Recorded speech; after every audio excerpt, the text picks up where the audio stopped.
system that you're talking about, it's funded a little bit differently. One example that comes to mind is in many Latin American countries, families do have the choice of what school they are sent to. Where this creates a problem that we've been seeing for generations is that it kind of creates socioeconomic divides that continue for generations. And so, which to me seems kind of at odds with the libertarian values of opportunity across the board. So my question is, how would this system be different? How would opportunity be afforded to every family? Right. Well, I mean, one, you put the money in the hands of the parents, and so the parents get to decide where to spend their educational dollars. In the public schools, if they think that's a better option, or in whatever private schools are available. And more private schools will come into being.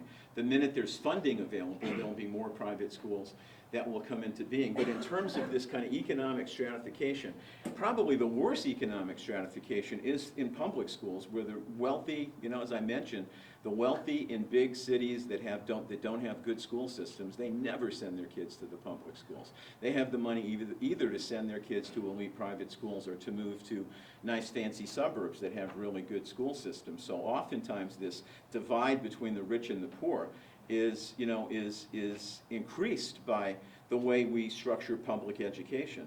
And because of residential segregation, poor people tend to live in neighborhoods more together, and wealthier people tend to live in different neighborhoods. And because of simply the power of the money, if you don't like the public schools, if the Obamas don't like the DC public schools, they have the ability to send their daughters to Sidwell Friends, as does the Trumps with Barron Trump. Go ahead. We'll go there, then Andrew. A comment first. Yes, sure. The comment, you keep referring to Obama and his wonderful children. The reality is that the Obama's children, the Carter's children, the Bush's children all went to public school. Sidwell Friends was a choice not because the public schools in DC are bad, but because of the long-term security concerns of the president's children. That's a totally different and unique position for them, and it makes them completely irrelevant to whether or not school choice is a valid choice. My question, though, is if we live in a society of people who have at least a similar understanding of education, of how the world interacts on a social level, on education, on a biological level, so that the kids understand, for example, that evolution is a real deal, Right. As opposed to Genesis. Creationism, Right. it only applies if you wink your eye and jump on your foot. It is not a basis for science. So if we want to have a world that can grow into the 21st, 22nd, 23rd century to continue to be leaders, why would we want to create a education system that mutes them from that information? Yeah. And second, or the second part of that is, suppress competing religious views as untruths is really what you're saying, right? The second part is that with a religious perspective, by itself, isn't it creating divisions where all the Quakers, like myself, who went to a Quaker high school, Right. We congregate together, we keep our same worldview in our little tiny pod, and then we're forced to interact with people who didn't go with that worldview. Right.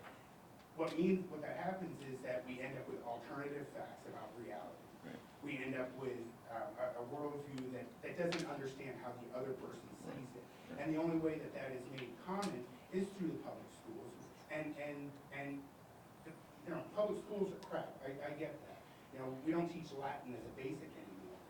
We don't teach fundamental. I don't mean to cut you off. Is there a question? I just want to make sure we've got time for everybody.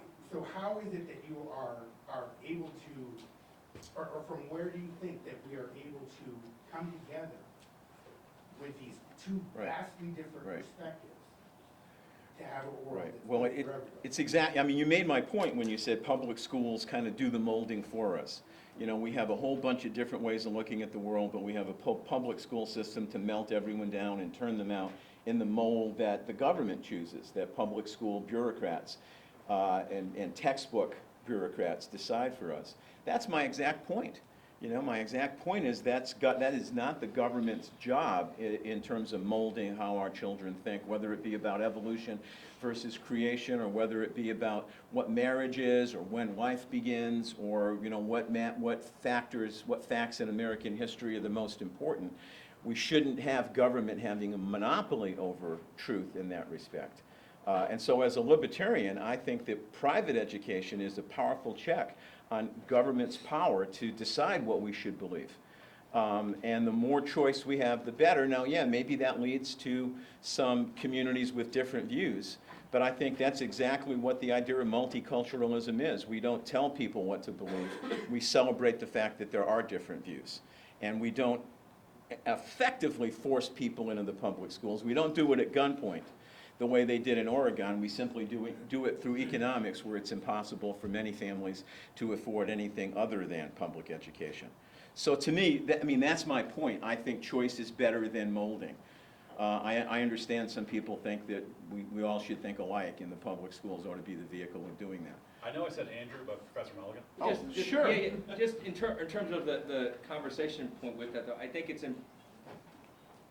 important not to start alighting things in terms of, again, if there is a monopoly, it's a monopoly on state funding Yes. of different education, right? Yes. And it's easy to start talking about a monopoly on education, or a monopoly on points of view, or a suppression of different points of view, and I think it's really careful to keep those very distinct, because there is nobody who I care to listen to who would say we should have one educational system, and no one may opt out of it, and no one can do anything, But and because again, the amount's so big, and it the amount- effectively forces people into but the again, public that's a schools. generalized problem with taxing and spending. I mean, What do we do so, with food stamps? Yeah. What do we do with, imagine we had a food stamps program, and we said, but you can only use it to buy secular foods. No kosher food, no halal food, none of that religious food. You can only use your food stamps to buy secular foods, because this is a secular country, and we all should eat alike, by golly.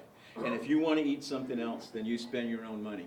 How would that be perceived? Would that be perceived as anti-Semitic, as cruel and forcing people to choose between public food stamp benefits and their religious beliefs? I think it would. I think it would. And we wouldn't even think about doing it with food stamps for these exact same reasons.